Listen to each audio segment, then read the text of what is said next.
The Washington State Department of Transportation was well aware for years of the extremely dangerous road conditions along the treacherous stretch of Interstate 5 highway between Marysville and Smoky Point, Washington, causing many deaths and serious injuries, all caused by the frequent failures of the woefully inadequate cable barrier system separating oncoming traffic. The department was put on notice of this extremely dangerous condition repeatedly, yet the state did nothing and continued to rely on the existing cable barrier system. And to make matters worse, even after the state knew the barriers were inadequate and didn't prevent crossover accidents, they continued to expand the program rather than correct it. Without question, the state was negligent in its placement of these ineffective cable barriers and has subsequently determined they should, if not so be replaced, then definitely be reinforced with a concrete barrier. In this special investigation, the Insider Exclusive goes behind the headlines to expose how the state's negligence forever changed the lives of one of Washington's outstanding young, hardworking couples, Aubrey and Jason Knapp, who tragically will never be the same again.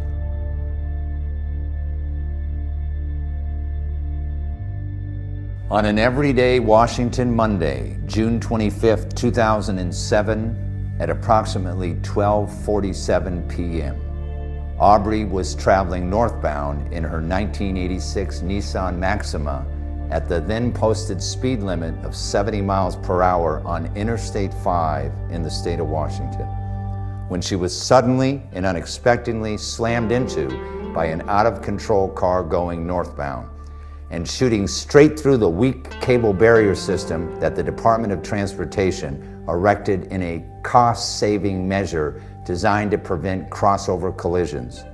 Except that, as in so many times in the past, the cable barrier system failed.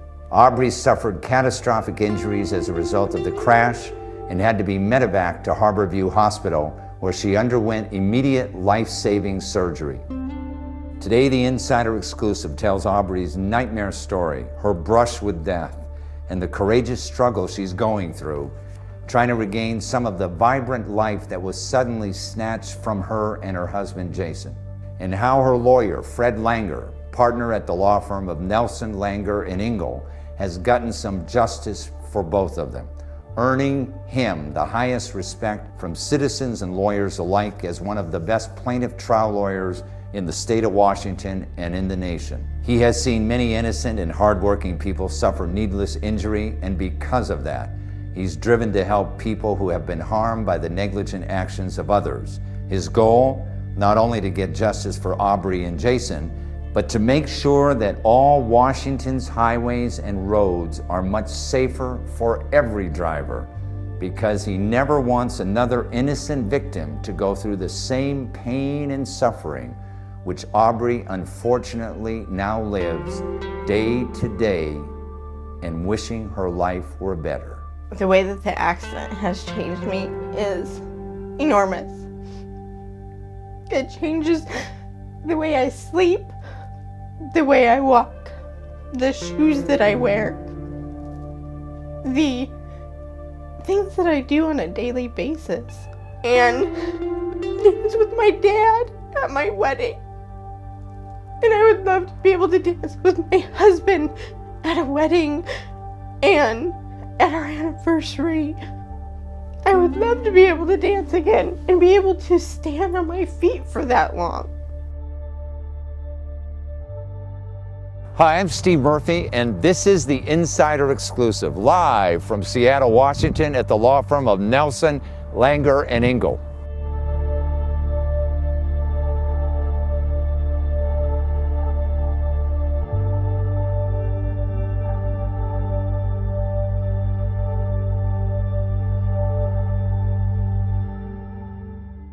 It is my great pleasure to introduce Fred Langer to the show. Welcome to the show, Fred. Hey, thanks for having me. I'm glad to be here. Tell us a little bit about what your firm does.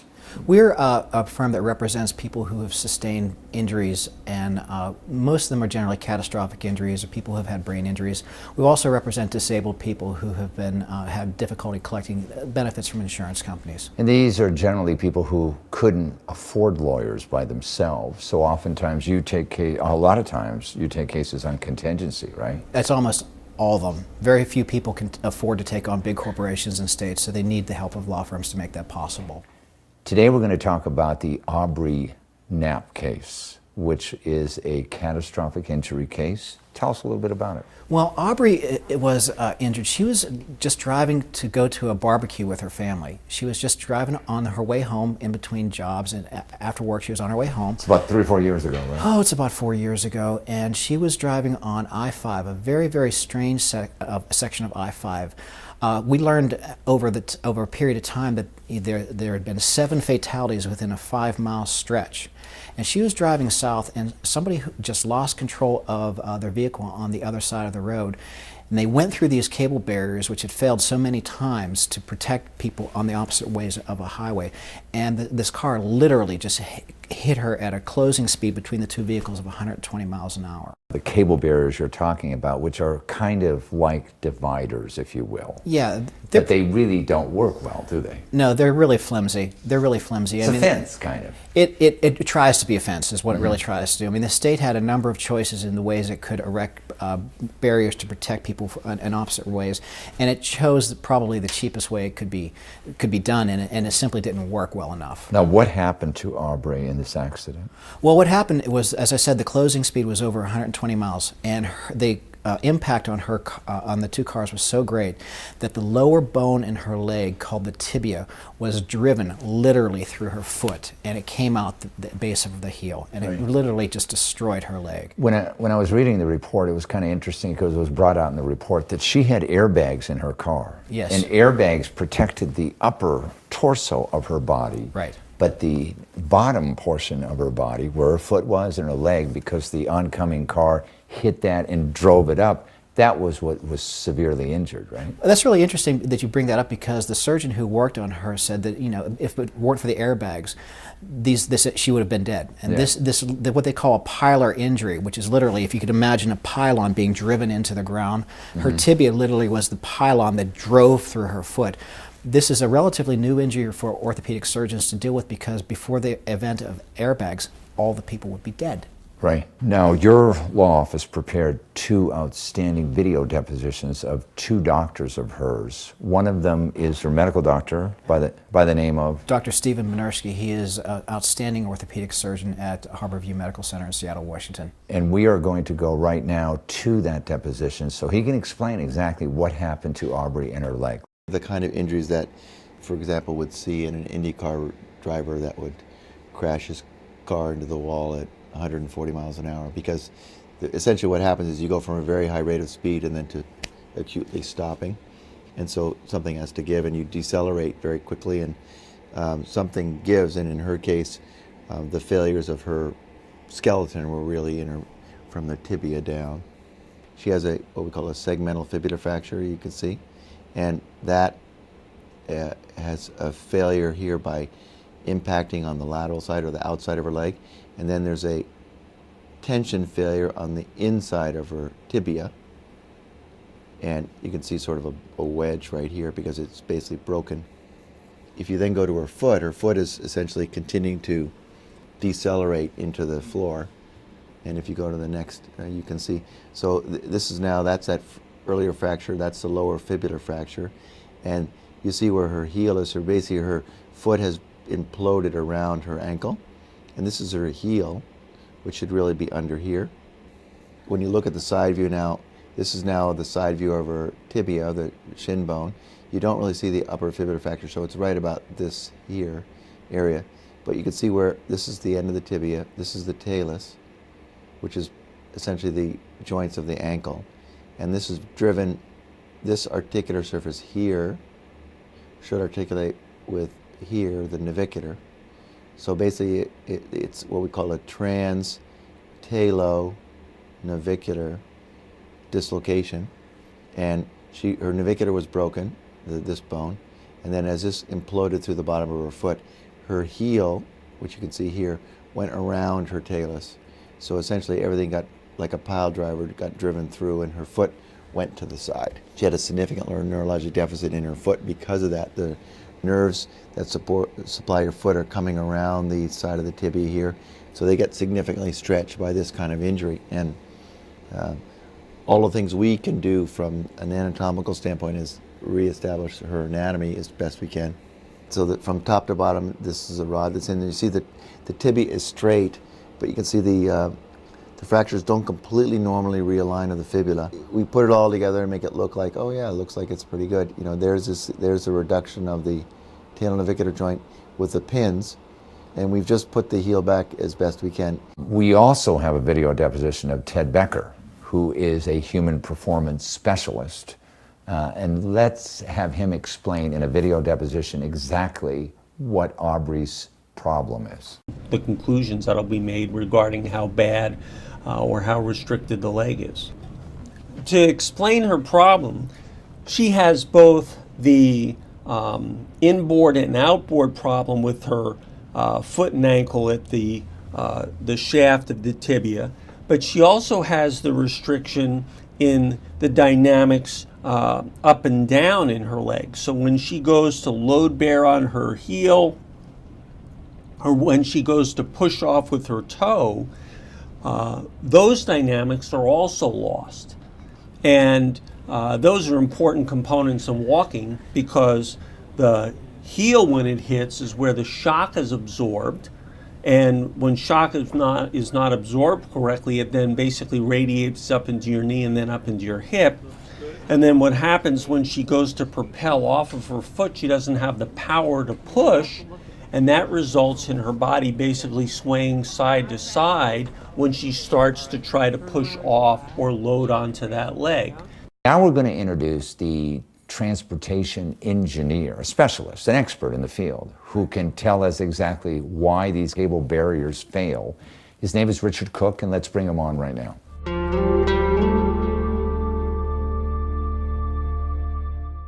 It is my great pleasure to introduce Richard Cook, who's a forensic engineer. Welcome to the show, Dick. Thank you. You worked on this case with Fred, and you know a lot about the Washington State Department of Transportation ineffective cable barrier system, don't you? Yes, I do. I actually drive that road that's pertaining to this accident area maybe once to twice a week, 50 to 100 times a year. Right. And have studied the movement of the vehicles through the cable guardrail with their tracks since the first one that I'm aware of was a Mustang that crossed over through the cable barrier. I personally saw that accident, so I took kind of an interest in these accidents and the tracks left by the vehicles, and have driven and looked at it on basically a weekly basis since 1995. There have been many crossover fatalities, haven't there, over the years? Yes. What's been the problem with the Washington State Department of Transportation in making changes to more effective barriers, and what would more effective barriers be? I felt it was a stubbornness on the part of their engineering staff to evaluate the cross-median accidents and the way that the cables were not reacting to a vehicle as we would expect a cable guardrail or a jersey barrier or a cement barrier to react. And the tire tracks that basically penetrated and demonstrated that the vehicles were driving straight through the cables, under, over, through the cables, was not an effective manner for one to expect something that is installed on the roadway to make it safer. But they gave a false impression to the engineers that they were doing what it was designed to do, but it just didn't work.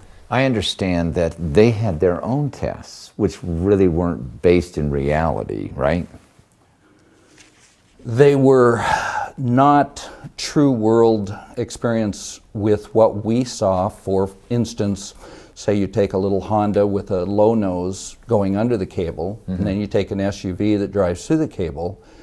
They were going according to their own choice of standards, but it wasn't the real world. It wasn't the real world crashes that we saw. Now, as a result of this case and others like it, has there been some changes in the cable barrier system? Yeah. Yeah, happily, the state of Washington finally got the message, and what is done is that the cable barriers in this area where there were so many fatalities has finally been replaced with concrete barriers. Those concrete barriers have proven effective across the nation as preventing these sorts of fatal accidents. So, we're very happy that the lawsuits that we brought did make a great change in the safety of the motorists in the state of Washington. Well, thank God it's finally being done, and I want to thank you for being on the show, and keep up your good work.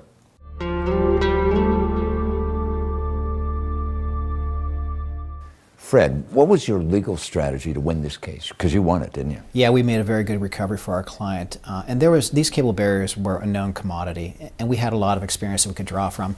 For example, these cable barriers were so bad that while the state of Washington was putting them in, literally California, with its base of experience, was taking them out. Right. And what we did is we took a look at the premise as to why they were put in. The state of Washington did rely on some testing where, for example, the crashes that they used to determine that it was okay were crashes that took place at 61 miles an hour. Well, the speed limit was 75 miles per hour. Yeah, they were not realistic tests. No, they were not realistic tests at all. And all we really had to do was show the physics of how these tests happen. And the number of the crashes was so great that the evidence that we gathered from all the cases all pointed to the exact same conclusion. Right. Inappropriate selection, inappropriate design, poorly placed. Get rid of them, save some lives. Wow, we have Aubrey with us today. Yeah, we're very glad. But before we bring her on, I just want our audience to see exactly what her life was like before the accident.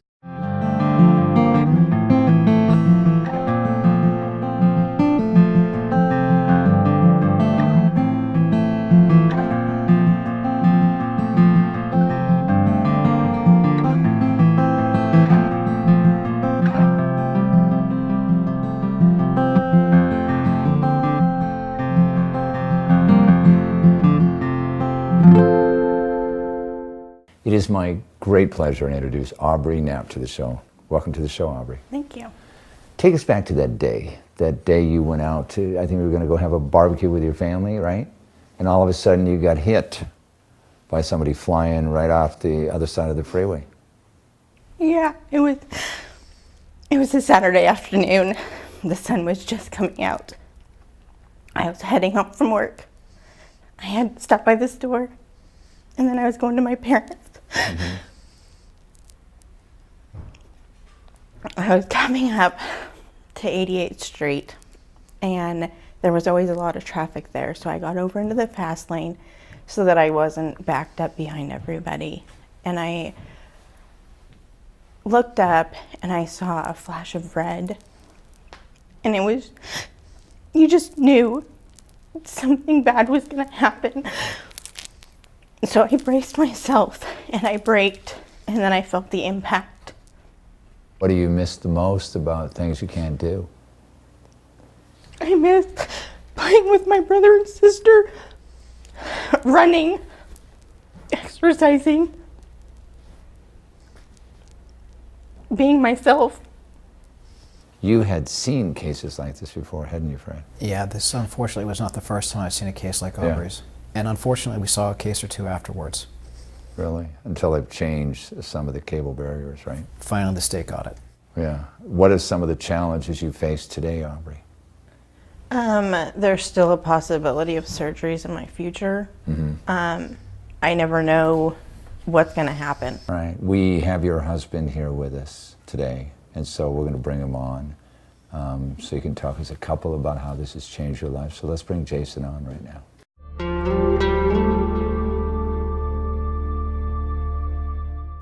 I'm very pleased to have with us today Aubrey's husband, Jason. Welcome to the show, Jason. Thank you. How has life changed for you as a couple because of Aubrey's injuries? It's changed in a lot of ways, actually. There was 3 or 4 years where she was in casts and surgeries and not working, obviously, for quite a while. Mm-hmm. And so the burden there was huge. Yeah. Also, all the medical bills coming in with only one of us working. And then just not being able to do the things we used to do, you know, walk down to the river. Just walking on uneven ground in the backyard is hard for her. Well, I know this accident happened when you had just been married, what, 6 months? So it was very trying on both of you. And my hat's off to both of you for working together, because, you know, nobody expects these things. Well, You know? in some ways it's kind of brought us a little closer together, but it was rough. Yeah. Well, I want to thank you both for being on the program, because your case served as just one more reminder about why the state has to have safer highways, right? Correct, yeah.